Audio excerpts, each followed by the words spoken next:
बिस्मिल्लाहिर्रहमानिर्रहीम। अस्सलाम वालेकुम जी स्टूडेंट्स, कैसे हैं सब। तो जी आज हम जो नए सबक का आगाज़ कर रहे हैं वो है जी तफ़हीम। तो आज हम सबसे पहले इसके नए अल्फाज के मायने देखेंगे और फिर उसी से हम जुमले बनाएंगे। आइए देखते हैं इसके नए अल्फाज। जी तो नए अल्फाज मायने हैं, जिसमें सबसे पहला लफ्ज़ जो है वो है बसर करना। बसर करना गुजारना यानी गुज़र बसर करना।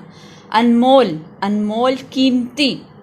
ज़िल्लत रुसवाई बदनामी। बदहाली बुरे हालात। तवज्जो ख्याल। तलू निकलना। गुरूब डूब जाना। अब इन्हीं अल्फाज से हम आगे इसके जुमले बनाएंगे।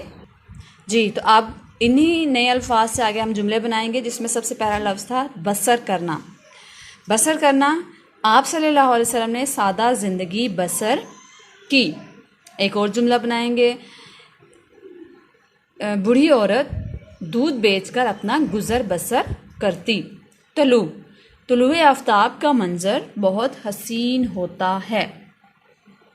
सूरज सुबह के वक्त तलू होता है।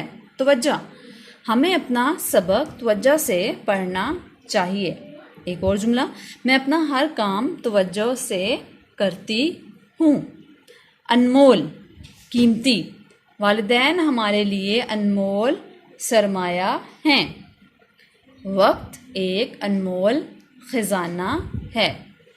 तो बच्चों, अब आपने इन अल्फाज के जुमलों को और नए अल्फाज के मायनों को अच्छे से याद करना है, ताकि आपको ज़हन नशीन हो जाए। इसी के साथ अपना बहुत सा ख्याल रखिएगा। अल्लाह हाफ़िज़।